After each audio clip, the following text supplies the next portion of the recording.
आज बनाएंगे गर्मियों की सीजन का बेस्ट सीजनल अचार, जो कि है लसोड़े यानी कि गुंदे का अचार। खाने में बहुत ही ज़्यादा चटपटा, मसालेदार और स्वादिष्ट तो होता ही है। एक बार बना के आप इसको सालों साल रख के एंजॉय कर सकते हो। तो यहाँ पे देखिए मैंने 1.5 किलो ले लिए हैं ये लसोड़े, और ये मई जून जुलाई के महीने में बहुत ही आसानी से मार्केट में अवेलेबल होता है और आप इसका अचार बना के तैयार कर सकते हो। कई जगह पे इसे लभेड़े, गुंदा या फिर लसूड़ा भी कहते हैं। आपके यहाँ किस नाम से बुलाया जाता है आप मुझे कमेंट करके ज़रूर बताइएगा।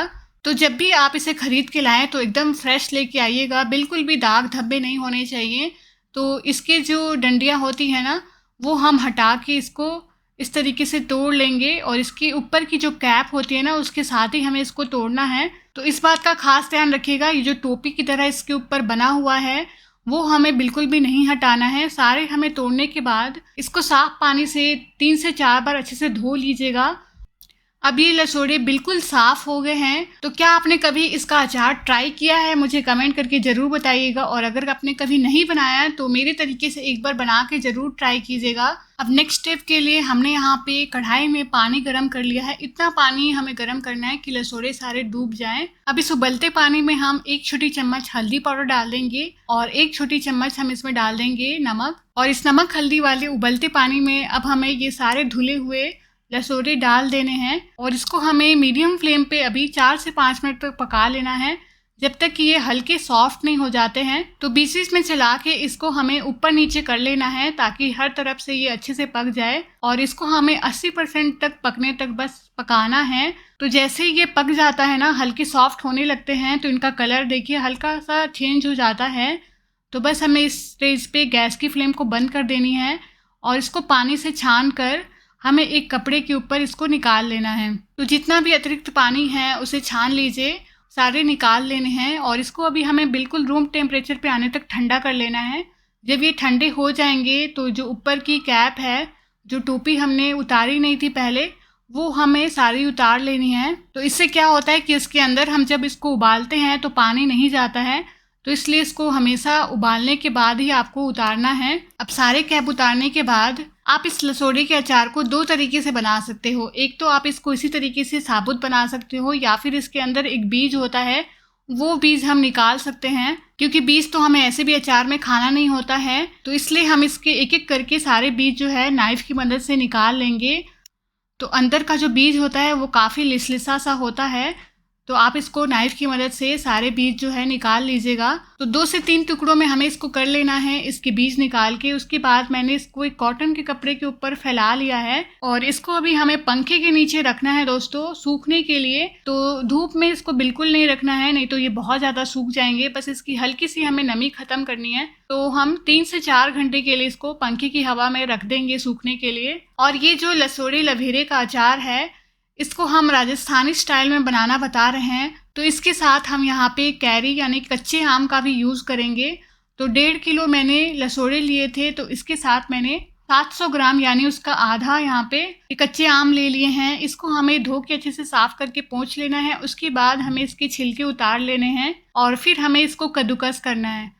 तो मोटे वाले ग्रेटर से इसको हमें सारा कद्दूकस कर लेना है, और इस तरीके से मैंने प्लेट पे इसको तैयार कर लिया है। और इसको भी हम कद्दूकस करने के बाद पंखे में लसोड़ी के साथ ही रख देंगे, ताकि इसकी भी नमी थोड़ी सी ख़त्म हो जाए। अब बनाएंगे हम इस अचार के लिए अचार मसाला। तो हमने यहाँ पे कौन कौन से मसाले लिए हैं आइए मैं आपको बता देती हूँ। तो यहाँ पे मैंने लिया है करीबन 4 से 5 बड़े चम्मच सौंफ, 2 बड़े चम्मच मैंने लिया है साबुत जीरा, 3 बड़े चम्मच मैंने लिया है काली मिर्च, 2 छोटी चम्मच मैंने लिया है ये लाल वाली छोटी राई, साथ ही में 1 बड़ा चम्मच लिया है मैंने पीली सरसों, 1 छोटी चम्मच हमें लेनी है मेथी दाना, और 7 से 8 मैंने यहाँ पे सूखी लाल मिर्चें ली हैं। इन सभी को हमें ड्राई रोस्ट करना है, तो पैन में डाल देंगे और बिल्कुल धीमी आंच पे हम इसको 2-3 मिनट के लिए भून लेंगे। भूनने के बाद इसे एक प्लेट पर निकाल के हमें ठंडा कर लेना है बिल्कुल, उसके बाद ही हम इसको दरदरा पीसेंगे। तो यहाँ पे मैंने सारे मसाले और भी निकाल लिए हैं जो जो हमें अचार में यूज़ करने हैं। इस अचार के मसाले में एक और ख़ास चीज़ हम ऐड करेंगे, जो कि है सरसों। तो ये काली सरसों है जिसका हम राई दाल बना के तैयार करेंगे। अगर आप काली सरसों को दरदरा पीस के डाल दोगे ना, तो उससे अचार में कड़वाहट आ जाती है।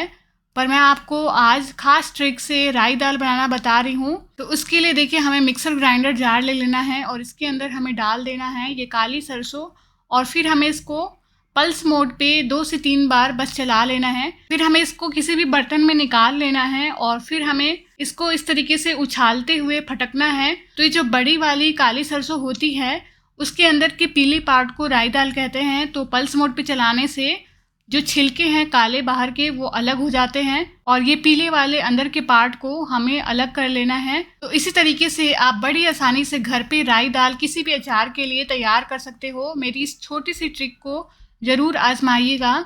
तो हमें इस अचार में 4 बड़े चम्मच जितना राई दाल चाहिए, तो हमने यहाँ पे तैयार कर लिया है। जो मसाले हमने ड्राई रोस्ट किए थे वो सारे हम ग्राइंडर जार में डाल के दरदरा पीस लेंगे और पीसने के बाद हम इसे एक बड़े से मिक्सिंग बाउल में निकाल लेंगे। उसके साथ हमने जो राई दाल तैयार की है 4 चम्मच वो भी डाल देंगे और इसके साथ हम कुछ और मसाले ऐड करेंगे। तो सबसे पहले हम 5 बड़ी चम्मच यहाँ पे नमक डाल देंगे, 3 बड़े चम्मच डालेंगे काला नमक, साथ ही में 3 बड़े चम्मच डालेंगे हम कश्मीरी लाल मिर्च पाउडर और 2 बड़े चम्मच हम डाल रहे हैं यहाँ पे कुटी हुई लाल मिर्च, तो तीखेपन के लिए। अब 1 छोटी चम्मच हल्दी पाउडर डाल देंगे और आप अपने हिसाब से इसमें मसाला कम ज़्यादा कर सकते हो। और नमक हमेशा अचार में तेज़ ही रखना चाहिए। तो मैंने काला नमक और नॉर्मल नमक रेगुलर वाला दोनों ही डाला है और सभी मसालों को अच्छे से मिला लेंगे। अब अचार के लिए हमने यहाँ पे तेल गरम कर लिया है। तो हमारा जो अचार है वो 2 से 2.5 किलो है, तो उसके हिसाब से मैंने 2 कप सरसों का तेल यहाँ पे गरम कर लिया है अच्छे से। अब इसके अंदर हम 1 छोटी चम्मच कलौंजी यानी मंगरेला डाल देंगे ताकि ये भी अच्छे से भून जाए और साथ ही में हम 1 छोटी चम्मच हींग डाल देंगे। और फिर इस गरम किए हुए तेल को हमें ठंडा कर लेना है पूरी तरीके से और फिर जब ठंडा हो जाएगा तो हम इसको तैयार किए हुए अचार के मसाले में डाल के अच्छे से मिला लेंगे। तो जब तक हमारी लसोड़ी और कैरी सूख रही है तब तक इसको हम ढक के रख देते हैं।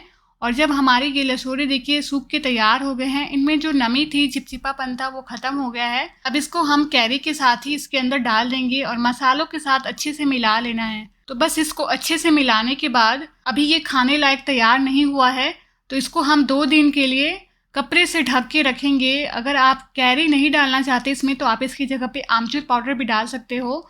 अगर आप आमचूर पाउडर या फिर कैरी कुछ भी नहीं डालोगे तो फिर ये अचार आपका तैयार होने में ज़्यादा टाइम लगता है, करीबन 6 से 7 दिन लग जाते हैं। पर अगर आप कैरी या फिर आमचूर पाउडर डालते हो तो फिर ये 2 दिन में खाने को तैयार हो जाता है। तो इसके ऊपर इसी तरीके से कपड़ा लगा के हमें इसको किचन में किसी कोने में रख देना है। इसको धूप में हमें नहीं रखना है, इस बात का ध्यान रखिएगा।